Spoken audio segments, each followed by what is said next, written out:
Today we're going to be talking about eliminating campaign killers. So what we found in 2022 that killed a lot of our campaigns and how we're going to avoid them in 2023.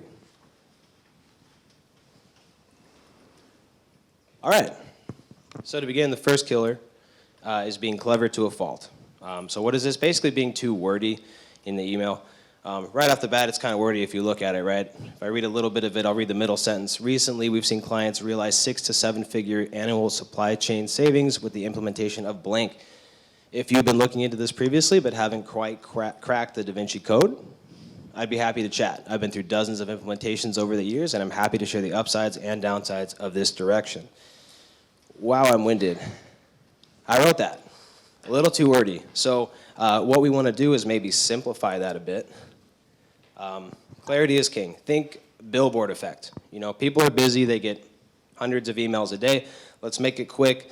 Let's make it short. Let's make it concise and easy to read. So a bit easier to read to some guy, email marketing the right way. My team at B2B Bandit specializes in digital and in-person marketing. Specifically, we help our clients get in front of potential customers the right way.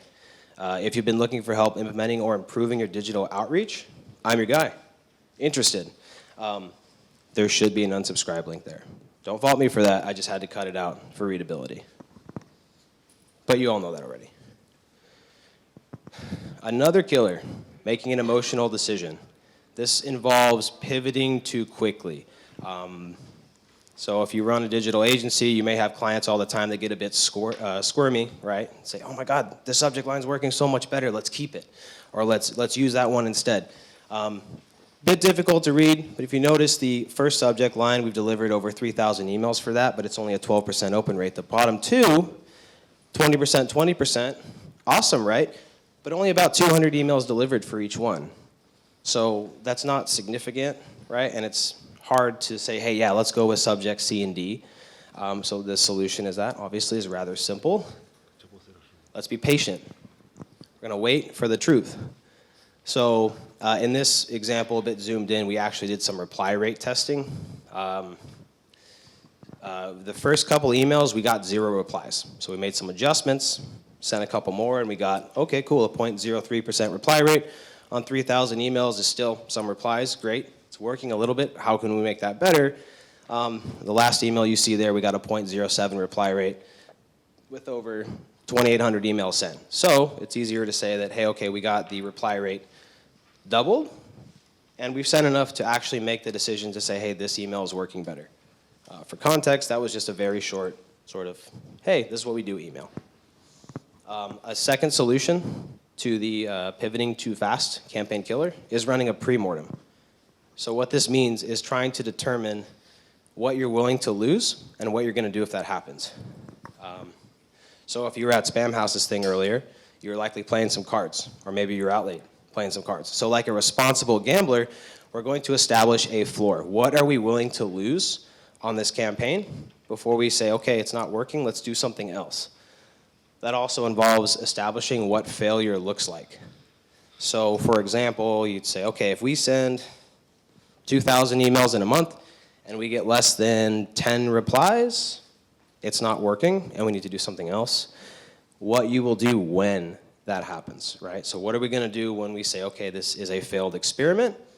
Maybe we run LinkedIn ads. Maybe we send connection requests. Maybe we call them. Maybe we send some snail mail. So whatever that is, the faster you pivot, the better. This is one of my favorites, big killer, being tragically desperate. I'm going to zoom in on that, actually. I would hate to continue writing or pester you. Folks, if you're sending emails out, you're selling something that's supposed to be good for the prospect. It's supposed to help them or help their company. It's not bothersome. It shouldn't be bothersome. And yeah, sure, you are asking for a smidgen of their attention. But as soon as you say, hey, I'm so sorry to bother you, it sort of dilutes your brand. We don't want that. We want to exude confidence. Right? Like, hey, I'm not bugging you. This could help you make money, better your company, whatever. Obviously, we don't say make money in an email, spam. We don't want that. Easy solution, delete the desperation. Stop telling me that you're following up for the 12th time. Maybe take a hint, right? Being sorry, apologetic. We don't want to do that. Haven't heard back. Obviously, you wouldn't email me again if you haven't heard back. Pester, bother, annoy. No, let's just not do that. Did you get my last email? That is the equivalent to texting somebody, and when they don't answer, sending a question mark, and then sending another question mark, and sending another question mark. Maybe they're busy. And now, for sure, I'm not going to get back to you. Reaching out, checking in, again, I'm not saying don't send follow-ups. Of course we're sending follow-ups, but we don't need to remind them it's a follow-up over and over and over again. Last one basically means, I didn't do my homework. Can you please forward it to the right person? Folks, it's our job to figure out, okay, this person is the decision maker at that company. There are millions of tools out there. Most of them are probably upstairs to where we can enrich some data and figure out who is who and what's what and why we're reaching out to them. So again, not a terrible thing to say, but we don't want it to come off as like, I don't really know who you are and I hope that you help me out. So instead, we delete the desperation. Instead, we provide something new. So maybe the second email is, hey, thought I'd just provide you with a link to some of our case studies. Something useful. Maybe we send them, I don't know, a chart or a key or something that's helpful to their industry. To maybe they just say, oh, this is neat. Something newsworthy that they might actually use. Something timely. So, hey, I reached out back in January, and now that it's almost March, I wanted to let you know that we have this brand new product rolling out that we really think you'd enjoy at company X, Y, and Z. Something funny. We like to throw gifts in emails. It's just a good excuse for a break tempo email. Every one of your emails should not be, can we hop on a quick 10-minute call? Can we hop on a quick 10-minute call? We need to break things up. So useful, funny. Lastly, tangible. Sometimes we'll ask clients of ours to provide us with maybe a really crummy iPhone selfie at their distribution warehouse or something. Just to say, hey, I'm a real person like you. Maybe you'd like to work with me. People like working with people. And you know, the offer is sort of secondary, right? Even if you have the coolest offer in the world, if I don't like you, I probably don't want to work with you. Quick example of being useful. I don't know what happened to my title there. Maybe it was out late. What it's really like to work with blank. I thought it would be useful to share a recent testimonial from a client of ours, blank. In this 2-minute video, Dean gives a bold client perspective on our wholesale operation and what it's really like to work with us. Stay well, first name. Not even a call to action, just something useful. And of course, there's an unsubscribe link at the bottom, so if they get the third email from me and be like, oh, who is this guy, get away from me? At least they can click the unsub link and hopefully they don't mark the spam button. A big killer. Let's get married. Now, I don't mean don't literally get married. Marriage is great. My wife is here. So this involves being way too direct in your first message, right? You might actually find this out sometime this week if you're out. If you're interested, please share your connect details, phone and Skype, and your website, and then I will get back to you. That's a little aggressive. It's like meeting someone at a bar. Hi, my name's David. Hey, I'm Steve. Can I have your phone number? It's like, what? Let's not be so aggressive in the beginning. Can we just tone it down a little bit, please? Toning it down just involves kind of like micro asks. So something like, is this something you'd be interested in? It also gives the prospect the opportunity to just say, no, get away from me, leave me alone, whatever. Outside looking in, I think you jive well with blank.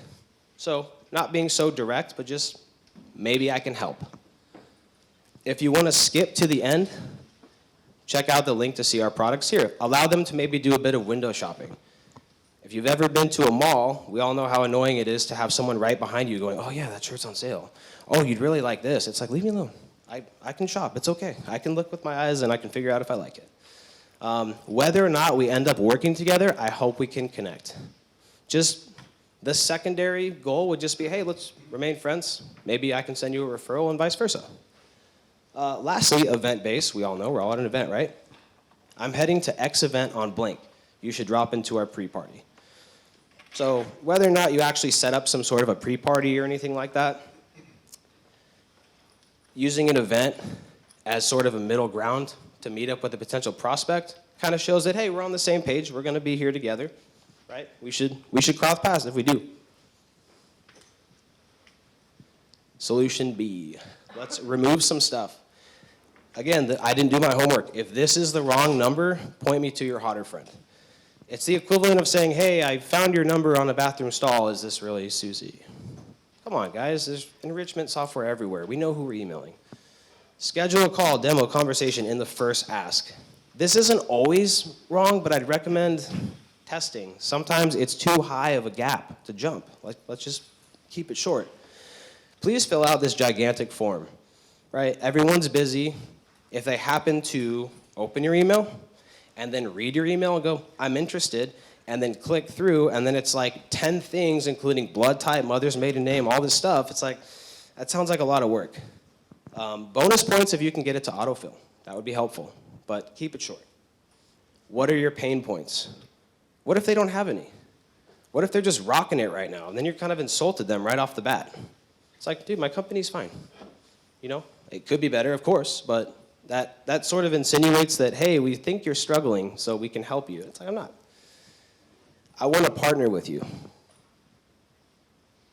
We've never met. What if you hate me? You could. What if I hate you? We really don't know, right? Let's sit down, talk it out, maybe have a beer, figure it out, and then maybe we'll figure out if we want to partner. Let's take it slow, people. Similar care, Creeper McCreeperson. David, and I actually found this in my spam box. I love the subject line. Single on Valentine's Day, tough. Hurt my heart a little bit. But looking at the first line, David, took a spin through your clients. How? They're not on my website. I don't run ads with my logo on it because it's for my clients. Like, how did you take a spin through my clients? The quick and easy answer is you really didn't. Again, love the subject line, love the short email, but right off the bat, no, you didn't. So the solution to that is being radically honest. We might not actually know if we're going to work well with a certain client or what they do in particular, but still maybe we want to work with them. So what can we remove? I know that we'd be great working together. No, you don't. Let's figure it out. Even if you talk to my friends, my family, my mom, whatever, you're not going to know if we're going to be great working together. How can I fix your broken business? Again, insulting. What if it's not broken? I saw some of your recent work. No, you didn't. Sorry. I had a look at your client list. I'm changing my passwords. That's it. I'm going to remove those, and we're going to add these. Just being a bit more maybe-ish. Worst case scenario, I can share some hard-earned perspective on industry. Maybe we can be friends. We'll see if we can help each other out. And then from there, maybe we can work together. If I can't help, I'd be happy to introduce you to a team that can. Kind of, the carrot and the stick with referrals. I think there might be some synergy between our orgs. I think there might. I am not sure. I'm not Nostradamus. Lastly, the unsubscribe link obviously needs to be there. It doesn't need to be bolded and underlined really, but let's not make it, half the font and grayscale and hidden and weird. We typically just make it look like a PS block. Make it look like you actually wrote it and you're giving them an easy out. Hey, we should go to coffee sometime or not, totally cool, not a big deal.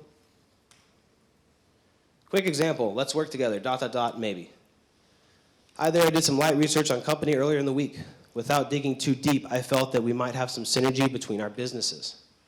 I specialize in deploying effective cold email engines to get you in front of potential clients. If you've been looking to utilize this type of outreach or improve your current system, we should talk.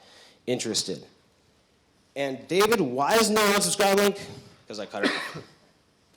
Please don't mark me as spam. One of the last killers is an over-reliance on email. And I know it's kind of weird, we're at an email conference. But any of you, all of you in this room probably know that email's getting harder and harder and harder. So sometimes we need a 1-2 punch.